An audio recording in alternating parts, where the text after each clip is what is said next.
ناظرین السلام علیکم ورحمۃ اللہ وبرکاتہ۔ ناظرین، آج کل سوشل میڈیا پر ایک خبر بہت زیادہ وائرل ہو رہی ہے اور وہ خبر پورے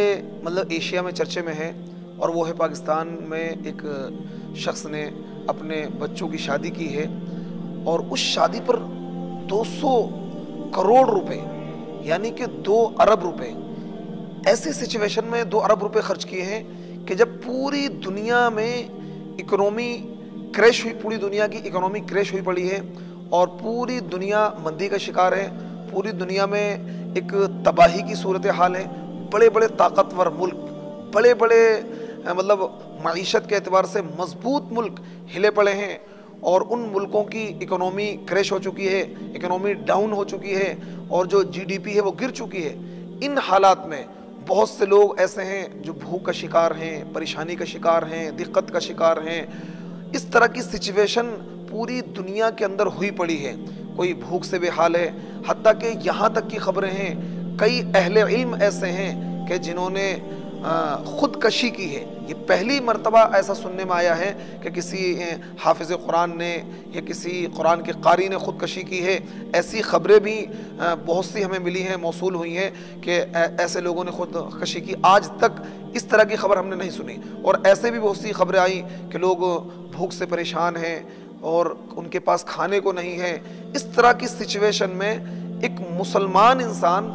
200 ارب یعنی 200 کروڑ روپے کی شادی کر رہا ہے، 2 ارب روپے کی شادی کر رہا ہے، جبکہ ہم اس نبی کے ماننے والے ہیں کہ جس نبی نے اپنی بیٹیوں کا نکاح کیا تو بڑی سادگی کے ساتھ کیا۔ وہ نبی جو نبی رحمت تھے، وہ نبی کہ جن کے ہاتھوں میں یعنی اللہ تعالیٰ اگر وہ چاہتے تو پوری دنیا کی دولت ان کے قدموں میں آ جاتی، لیکن اس نبی رحمت نے اپنی بیٹیوں کا نکاح کیا تو بڑی سادگی کے ساتھ کیا، بڑی عاجزی کے ساتھ کیا، اور پوری دنیا کے لوگوں کو، پوری امت مسلمہ کے تمام انسانوں کو یہ تعلیم دے دی کہ دیکھو نکاح اور شادی اس طریقے سے کرنا ہے۔ لیکن آج اسی نبی کے ماننے والے اور اسی نبی کا نام لینے والے آج ایسی شادی کر رہے ہیں، آج اس طرح کی شادی کر رہے ہیں کہ 200 کروڑ روپے، 2 ارب روپے خرچ کر رہے ہیں۔ کتنا اسراف ہے، کتنی زیادتی ہے۔ یہی وہ قوم ہے کہ جو دین پر خرچ کرنے کے لیے، اس قوم کے پاس پیسہ نہیں ہے، دین پر خرچ کرنے کے لیے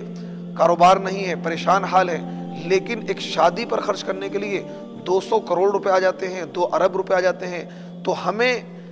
سوچنا ہوگا کہ آج ہم کس مقام پر کھڑے ہیں، ہمیں غور کرنا ہوگا کہ آج ہم کس مقام پر کھڑے ہیں۔ ہم نے نبی علیہ الصلوۃ والسلام کا صرف نام لیا ہے، ان کا کلمہ پڑھا ہے، لیکن جو ان کی تعلیمات ہیں وہ آج ہماری زندگی میں نہیں ہے، ان کی سیرت ہماری زندگی میں نہیں ہے، ان کا کردار ہماری زندگی میں نہیں ہے، قرآن کی تعلیمات ہماری زندگی میں نہیں ہے۔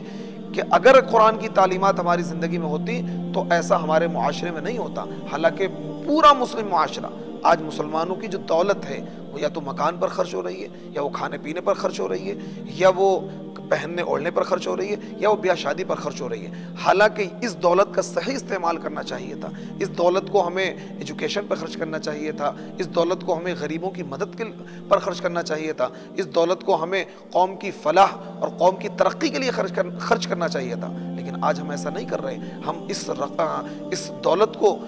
اسراف میں خرچ کر رہے ہیں، فضول کاموں میں خرچ کر رہے ہیں، ایسے کاموں پر خرچ کر رہے ہیں جن کاموں پہ خرچ کرنے پر ثواب تو نہیں، عذاب یعنی اللہ کی طرف سے پکڑ یقیناً آنے والی ہے۔ کیونکہ قرآن پاک میں اللہ رب العزت نے ارشاد فرمایا ان المبذرین کانوا اخوان الشیاطین، فضول خرچی کرنے والے کیا شیطان کے بھائی ہیں۔ سنا یہ بھی گیا ہے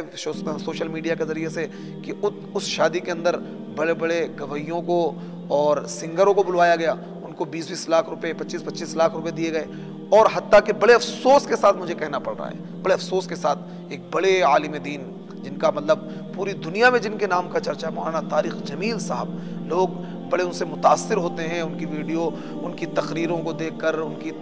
ویڈیوز کو دیکھ کر بڑے متاثر ہوتے ہیں، ان سے ملنے کی تمنا کرتے ہیں۔ ایک عالم دین کا ایسی مجلس میں شرکت کرنا، اور یہ بھی سنا ہے کہ نکاح پڑھانے کا جو نذرانہ انہیں دیا گیا وہ 10 لاکھ روپے دیے گئے ہیں، 10 لاکھ روپے، لیکن مولانا کی شان نہیں تھا کہ مولانا ایسے نکاح میں شرکت کرتے۔ مولانا کی شان شان نہیں تھا کہ مولانا ایسے نکاح کی مجلس کو اٹینڈ کرتے ہیں، کیونکہ امت مسلمہ کے وہ نوجوان اور امت مسلمہ کا وہ طبقہ جو مولانا سے محبت رکھتا ہے، سچی عقیدت رکھتا ہے، اس کے دل میں ایک چوٹ لگی ہے، اس کے دل میں یہ بات چبھی ہے کہ مولانا کو چاہیے تھا کہ وہ ایسی مجلس کا بائیکاٹ کرتے۔ مولانا سنت کی تعلیم دیتے ہیں، سادگی کی تعلیم دیتے ہیں، نبی کی سیرت پر عمل کرنے کی تعلیم دیتے ہیں، لیکن مولانا خود ایسی مجلس میں شرکت کرتے ہیں کہ جہاں اسراف ہو رہا ہے، جہاں نبی کی سنت کی دھجیاں بخیری جا رہی ہیں، جہاں نبی کی تعلیمات کو بالائے طاق رکھا جا رہا ہے، جہاں گویوں کو اور سنگروں کو بلا کر 20-20 لاکھ روپے خرچ کیے جا رہے ہیں، تو مولانا کی شان شان نہیں تھا کہ مولانا ایسی مجلس میں شرکت کرتے،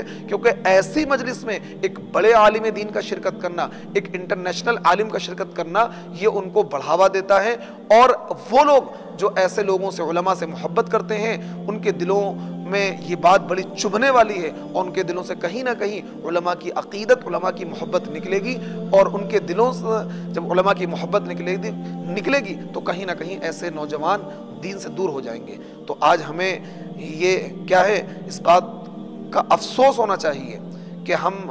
اس راہ پر کیوں جا چکے ہیں۔ آج ہمیں یہ سوچنا چاہیے کہ ہم مسلمان اس طرح کی چیزوں پر، شادیوں پر